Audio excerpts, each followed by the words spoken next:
La nueva dictadura proclamó la necesidad de erradicar los brotes guerrilleros, la amenaza de la insurrección izquierdista y la infiltración comunista en el país. La noche de los bastones largos primero y el cordobazo después demostraron que el país no podía estar ordenado y en silencio como si fuera un cuartel. La represión cada vez más brutal aceleró el reemplazo de Onganía. El general Roberto Livingston poco pudo hacer para descomprimir la situación porque ya estaba en marcha la hora de los pueblos. El gobierno tiene que expresarse con claridad, no lo ha hecho todavía con la claridad suficiente. Después de eso está la otra parte interesada, que es el propio general Perón, que decidirá su retorno en el momento en que él lo crea conveniente. La alianza contra la dictadura se formalizó el 11 de noviembre de 1970, tras el histórico acuerdo que sellaron Juan Domingo Perón y Ricardo Balbín. Creo firmemente que ya llega en el mundo la hora de los pueblos. Las instituciones que quieran mantener el cerco de sus antiguos privilegios serán destruidos por la avalancha de las masas que surgen desde el principio de la historia por caminos de sangre y de dolor, pero con una marea incontenible de libertad. La hora de los pueblos ya no es una palabra de la jerga demagógica en las mentiras democracias de nuestro tiempo. En 1964 había nacido el mito del avión negro. Ese avión, según la fantasía popular, podía aterrizar en cualquier momento y en cualquier punto del país, trayendo a un general victorioso que encabezaría la revolución que lo llevaría otra vez al poder. Finalmente, el 2 de diciembre, organizado por la dirigencia sindical, se puso en marcha el operativo. Muchos años después, el dirigente textil André Framini contó qué pasó en Brasil. Brasil, cuando nos dimos cuenta, estábamos rodeados de todos los macacos, como dicen allá. Armados hasta los dientes. Armados, pero de todas formas. ¿Qué dijo Perón? Lo quisieron bajar a Perón. Y nosotros, bajar por la fuerza del avión. Sí, y nosotros nos negamos. O bajamos todos o Perón solo nos baja. Por supuesto, carretearon el... ¿Qué sospechaban? ¿Que podía haber algún riesgo vital para Perón? Nosotros sí. Y además no correspondía venir con él y dejarlo solo. Claro. Es una cosa elemental. Y carretearon el avión y le pusieron en un hangar de la Fuerza Aérea y nos tuvieron ahí 17 horas. Se resuelve después de 17 horas enviarnos nuevamente para España. Lo dejan a Perón no lo llevan a Madrid. Se lo llevaron a Torremolinos por orden del dictador Francisco Franco, quien decidió confinarlo allí durante un mes antes de autorizar su regreso a Puerta de Hierro, bajo la cláusula de reducir su actividad política a la nada. Y si bien los peronistas se quedaron otra vez sin Perón en el país, ese año aprovecharon la visita del presidente francés Charles de Gaulle, líder de la resistencia en la Segunda Guerra Mundial, para confirmar que a pesar de las prohibiciones y de la ausencia, el peronismo también resistía.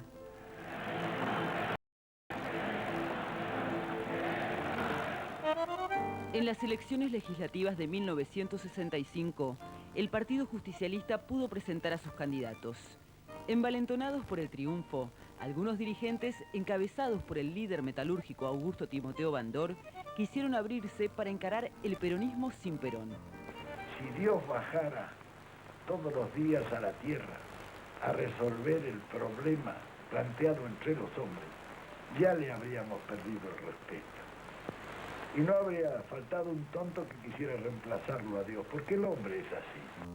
Apenas se enteró y ante la imposibilidad de venir él, decidió enviar en su nombre y para poner las cosas en su lugar a su tercera esposa. ¿Quién es esta mujer?, se preguntaron muchos. Se la habían presentado a Perón en la Navidad de 1955 en Panamá. Se llamaba María Estela Martínez Cartas, tenía 24 años y el expresidente la había conocido bailando y por su apodo artístico, Isabel. Como le pasó con sus otras mujeres, compartió la vida con ella desde el principio de la relación. Juntos vivieron el exilio en Venezuela, República Dominicana y finalmente España. Juntos también superaron varios intentos de magnicidio. Se casaron el 5 de enero de 1961 en Madrid. Isabel Se quedó 9 meses en Argentina y con el mandato de Perón logró encauzar a los díscolos. Sin embargo, las luchas dentro del peronismo ya eran indisimulables. Desde la izquierda o desde la derecha, con las palabras o con las armas, todos decían representarlo. Hasta la CGT se fracturó en hongaristas o bandoristas. Frente a esta coyuntura histórica, el movimiento obrero argentino no está dispuesto a ser simple testigo de los acontecimientos, sino que se va a introducir de cabeza dentro de ese proceso y va a pasar a ser el gran protagonista de todos aquellos acontecimientos que estén plasmados en los sentimientos del pueblo. Perón había alentado explícitamente la lucha armada a cargo de esos jóvenes que, aunque no lo conocían, crecieron con la mística peronista, porque esa lucha le garantizaba la vuelta. Seguramente no imaginó los alcances al bendecirlos. En 1969, la agrupación Montoneros se adjudicó el asesinato de Augusto Bandor. Y en 1970, durante la conmemoración del Día del Ejército y en coincidencia con el primer aniversario del Cordobazo, secuestraron al general Pedro Aramburu. En su comunicado número 3, Montoneros lo declaró culpable de la profanación y desaparición de los restos de Evita y lo condenó a ser pasado por las armas. El cuerpo de Aramburu apareció el 16 de julio en un descampado. Su crimen conmovió a un país sitiado por la violencia. La dictadura de Onganía también estaba hackeada. En marzo de 1971, Alejandro Agustín Lanusse asumió el gobierno militar con el compromiso de dirigir la transición con vistas a las elecciones del 73. Una transición que no tuvo treguas. En agosto de 1972, fueron fusilados en un simulacro de fuga 16 de los 19 presos políticos que intentaron huir de la cárcel de Trelew. Solo 3 jefes guerrilleros lograron escapar a Chile. La única salida hacia la pacificación parecía la vuelta de Perón. Lanusse, que en realidad lo prefería en Madrid, le envió un mensaje a través del embajador Rojas Silveira pidiéndole que condenara la violencia. Perón le respondió que la violencia la generaba su propio gobierno. Un sector de un peronismo autodenominado combativo. ¿Usted cree que puede haber alguna diferencia en el peronismo? Bueno, los muchachos se ponen calificativos propios, pero eso no quiere decir que obren de distintas maneras. Bueno, los hay ortodoxos, los hay heterodoxos, los hay combativos, los hay contemplativos, pero todos trabajan. Lanusse, que quería llegar a las elecciones entero, tuvo un gesto inesperado. Ordenó que le devolvieran el cadáver de Evita, que secuestrado durante la Revolución Libertadora de la sede de la CGT, había sido enterrado con un nombre falso en Italia. El 2 de septiembre de 1971, Perón recibió el cuerpo de su mujer, cerrando el proceso infame al que la habían sometido.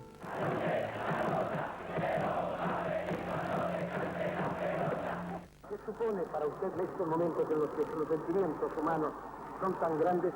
¿Qué supone al compensarlo con lo que figura políticamente el regreso a la Argentina? El regreso del general Perón a la Argentina, más que nada debe ser apreciado por el pueblo argentino. Yo, por mi parte, me siento inmensamente feliz de poderlo hacer. ¿Qué tiempo durará su estancia aquí en la Argentina? Bueno, mientras dure el trabajo que hay que realizar. ¿Será mucho, será poco? Es mucho el trabajo que hay que realizar en la Argentina. Es mucho el trabajo que hay que realizar, pero si los argentinos me ayudan, será mucho más fácil y más fuerte la tarea. Hay un detalle que no me ha pasado inadvertido, y es que usted partió a las 8:25, la hora exacta en que murió Eva Perón. ¿Por qué? La hemos recordado en ese momento y ya en homenaje a ella hemos partido en ese momento. Por último, unas palabras para este pueblo que está ahí abajo, bajo este avión, bajo este DC-8, esperándole ansioso. Bueno, por fin, después de tantos años, me puedo dar el inmenso placer de contemplarlo nuevamente ya que ellos imaginarán que en estos 17 años he estado pensando siempre en ellos. ¿Y cuál será el estado de mi espíritu cuando esa enorme contemplación y pensamiento coinciden en el preciso momento de poderles saludar? Juan Domingo Perón volvió al país el 17 de noviembre de 1972. Yo adivino el parpadeo de las luces que a lo lejos van marcando mi retorno. Se instaló en la casa de la calle Gaspar Campos, que le había comprado el partido para la ocasión, y durante un mes esa casa pareció la casa de gobierno, con una ventana que simbolizó al balcón de la Rosada. Allí recibió a todos los dirigentes. Allí Perón se estrechó en un abrazo con Balbín. Y convino necesariamente en que este encuentro o estos encuentros eran útiles a la política argentina, que no significaba que nadie depusiera nada de lo suyo, sino que se aunaban esfuerzos comunes para sacar de mejor manera al país. Impedido de presentarse como candidato por la cláusula que le regaló la NUCE, impidiéndole la participación a quienes no residieran en la Argentina hasta los 6 meses previos, el expresidente formó el Frente Justicialista de Liberación y antes de partir a España, ungió a la fórmula Héctor Cámpora, Vicente Solano Lima. Ver tanta gente bien, capaz, idealista, que vienen a decir simplemente estamos como firmes, como piedra todos juntos. ¿No le parece a usted que eso es algo grande? Es usted optimista entonces, ampliamente optimista. Estaría bueno que fuera pesimista con todo eso. ¿Alguna reunión a nivel gubernamental? No, yo. No. Yo ahora soy un grasa y quiero seguir siendo un grasa, no quiero saber nada. Con la altura no quiero saber nada. Le agradecemos nuevamente. Muy amable, señor. Gracias. Chao, chao. El lema de la campaña Cámpora al gobierno, Perón al poder, fue tan efectivo como aquel Braden o Perón del 46. El 11 de marzo, el Frejuli ganó con el 49,56% de los votos.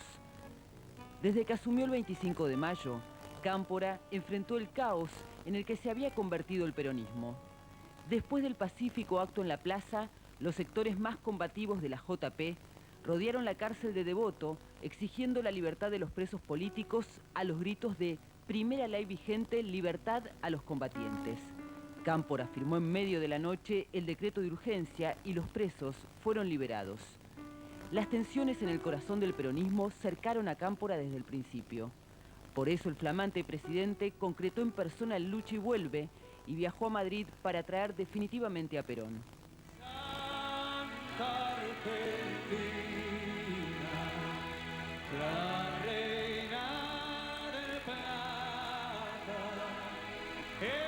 Un millón de personas esperaron al líder en Ezeiza.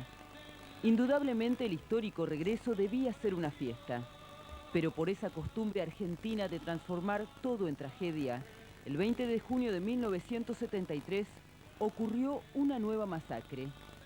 Al principio se habló de francotiradores y provocadores, pero la verdad es que la violencia partió del corazón peronista. No fue solo una lucha por un lugar cerca del palco. Por primera vez, las dos patrias peronistas, la de la izquierda y la de la derecha, se enfrentaron con las armas que dijeron tener para defender a su líder y al pueblo. Hubo 100 muertos y más de 300 heridos. Perón, desolado por una realidad que no entendía, aterrizó en la base aérea de Morón. Los que ingenuamente piensan que pueden copar nuestro movimiento o tomar el poder que el pueblo ha reconquistado, se equivocan. Por eso, deseo advertir a los que tratan de infiltrarse en los estamentos populares o estatales que por ese camino van mal. José López Rega, el ministro de Bienestar Social de Cámpora, un hombre oscuro sin más antecedentes que haber sido el mucamo, el jardinero y el secretario privado de Perón en el exilio, le exigió la renuncia a Cámpora por lo sucedido en Ezeiza. Con apenas 41 días en el gobierno, el tío renunció. Se hizo cargo el yerno de Lópezito, Raúl Lastiri, cuyo único dato saliente, además del parentesco con el nuevo hombre fuerte, era el de coleccionar corbatas. la candidatura de Perón y de su esposa, concretando la famosa fórmula Perón-Perón, frustrada en 1951 con el renunciamiento de Evita, fue un trámite. Resistido porque Isabelita no tenía ningún mérito, pero trámite al fin. El triunfo del 23 de septiembre fue realmente contundente. Obtuvieron el 61,86% de los votos. Perón votó con el brujo, como le decían a López Rega, a su derecha. Todo un símbolo. 2 días después de las elecciones, volvió la muerte. El secretario general de la CGT, José Ignacio Rucci, fue asesinado por los montoneros. El presidente electo, si ya no lo había hecho en Ezeiza, tomaba ahora la dimensión exacta de la guerra interna. Poco había en ella de los descamisados que supo parir con Evita. Yo, Juan Domingo Perón, juro por Dios nuestro Señor y estos santos evangelios, desempeñar con lealtad y patriotismo el cargo de presidente de la nación y observar y hacer observar fielmente la Constitución de la nación argentina. Si así no lo hiciere, Dios y la nación me lo demandarán. Perón volvió al balcón de la Casa Rosada. Claro que en este regreso tuvo que ver a su pueblo protegido por vidrios blindados. Acostumbrado a dirigir la política a 12.000 kilómetros de distancia, el viejo se encontró con otra Argentina. En busca de la paz social, se apoyó cada vez más en su ala derecha, formada por los sindicalistas ortodoxos y por el ministro de Bienestar Social, el Brujo, quien condujo desde las sombras la Alianza Anticomunista Argentina. Agradezco profundamente a los bulliciosos gritos de López Rega, pero en este país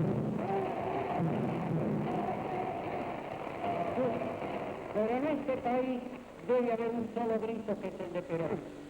La AAA fue el grupo parapolicial con el que sembró el terror desde el Estado, persiguiendo, amenazando, torturando y asesinando a ciudadanos indefensos. Los montoneros creían que su líder, igual que Evita, era un revolucionario. Por eso rechazaron este giro hacia la derecha. La ruptura se produjo el 1 de mayo de 1974 en el acto realizado en la plaza. Ese día, los jóvenes interrumpieron varias veces a Perón, lo desafiaron con cantos como «Si Evita viviera sería montonera» y «¿Qué pasa, general?», que está lleno de gorilas el gobierno popular. Un Perón furioso los calificó de imberbes, estúpidos e infiltrados. En la televisión oficial se dijo que Perón los expulsó de la plaza, pero se evitó mostrar que en realidad se fueron solos, dándole la espalda al presidente. Todo aquel que se asocie con fines ilícitos configura el delito ese. Ahí nosotros vamos a pensar que eso no justifica, no, el crimen es crimen, cualquiera sea el móvil que lo provoca.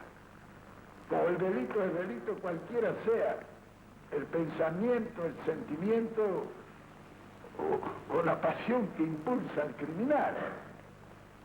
Acá hay otras cosas que se juegan. No nos vamos a tirar la suerte entre gitanos. Somos políticos todos. Y sabemos que así que se juegan otros intereses. Muy bien, señores. El que esté con esos intereses se saca la camiseta peronista y se va. Nosotros, por perder un voto, no vamos a ponernos tristes. El 12 de junio de 1974, el presidente dirigió un mensaje a todo el país, llamando al pueblo a cerrar filas en defensa del gobierno. El pueblo respondió con una concentración soberbia en la Plaza de Mayo y Perón habló por última vez. Llevo en mis oídos la más maravillosa música que para mí es la palabra del pueblo argentino.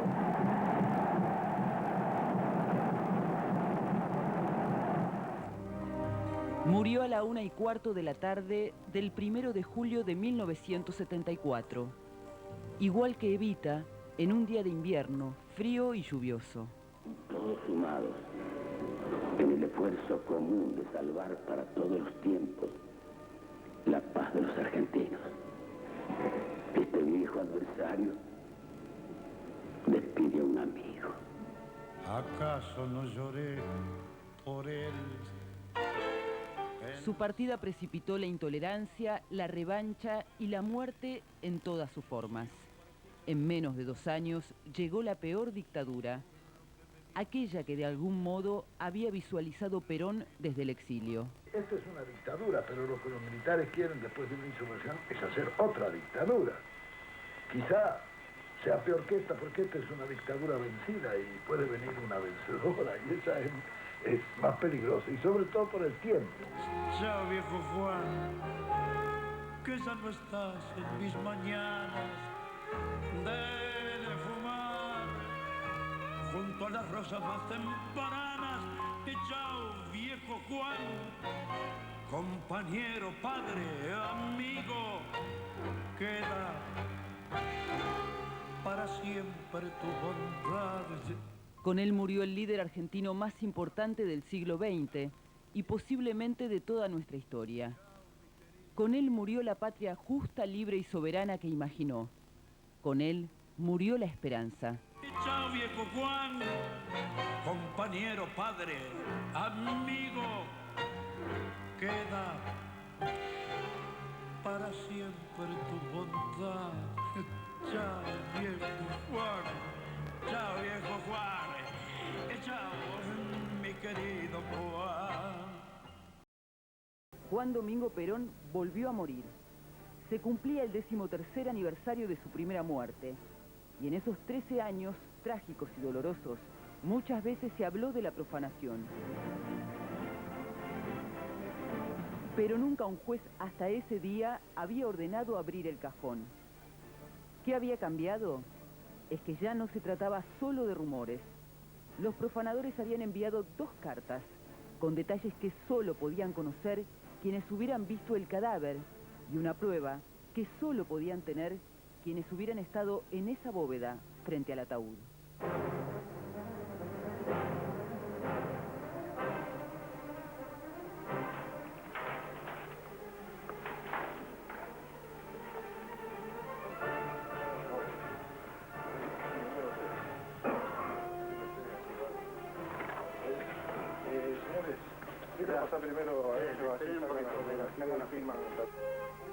El juez Jaime Farsuar, el comisario Carlos Zunino y el soldador Roberto Marcote fueron los primeros testigos de la mutilación. En el suelo estaba el vidrio blindado que había protegido al cajón, con un círculo asimétrico en el centro y las telarañas quebradizas dejadas por los mazazos. El juez había actuado rápidamente, presionado por el ministro del Interior, Antonio Trócoli, que recibió la noticia como una verdadera bomba y asustado porque se trataba nada menos que de la mutilación del presidente Perón. Ese mismo día había leído las cartas que recibieron el presidente del Consejo Nacional Justicialista, el senador Vicente Saadi y el diputado Carlos Grosso.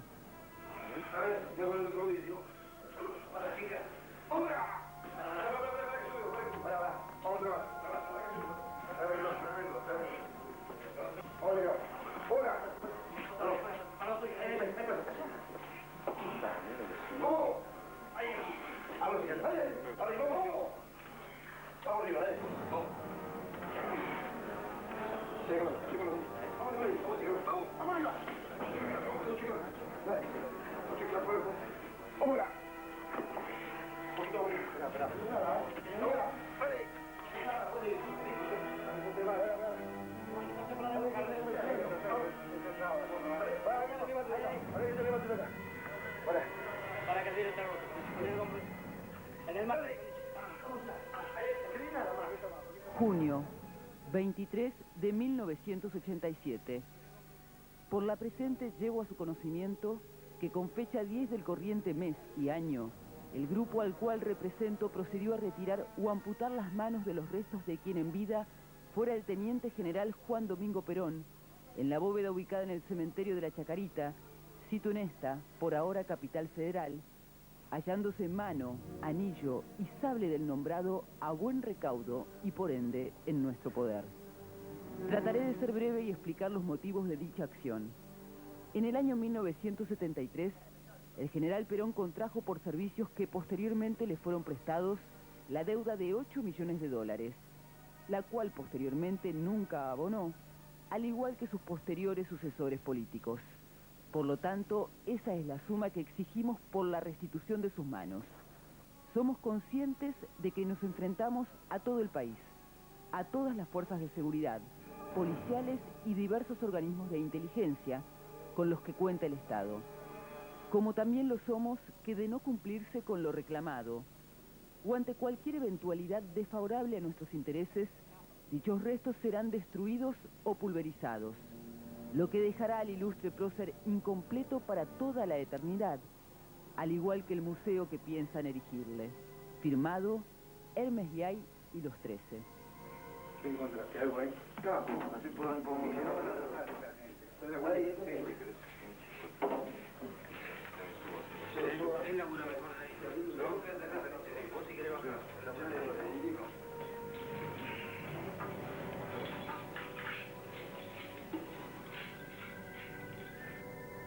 La pobre redacción de esta carta, el delirio de algunos párrafos y la firma con el número 13, que coincidía con los años de la muerte, hicieron dudar a todos.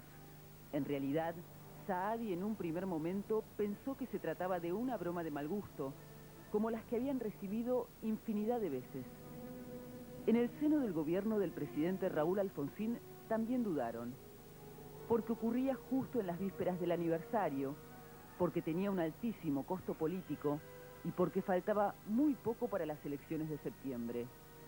Pero fue el jefe de la Policía Federal, el comisario Juan Ángel Pirker, quien los alertó de que esta vez podía ser en serio, ya que había una denuncia previa radicada el viernes anterior en la comisaría 29 por Roberto García, esposo de la sobrina de Perón, que no hablaba de ninguna carta extorsiva, sino de destrozos en la bóveda, la claraboya de la tumba rota, vidrios y flores por el suelo. La pericia policial había dado que unas 5 personas debieron trabajar aproximadamente 10 horas para perpetrar el atentado. Entonces pedimos que se investigara a los guardias del cementerio. Lo que pasa es que los guardias que permanecen vivos, digamos, nadie había visto nada ni escuchado nada.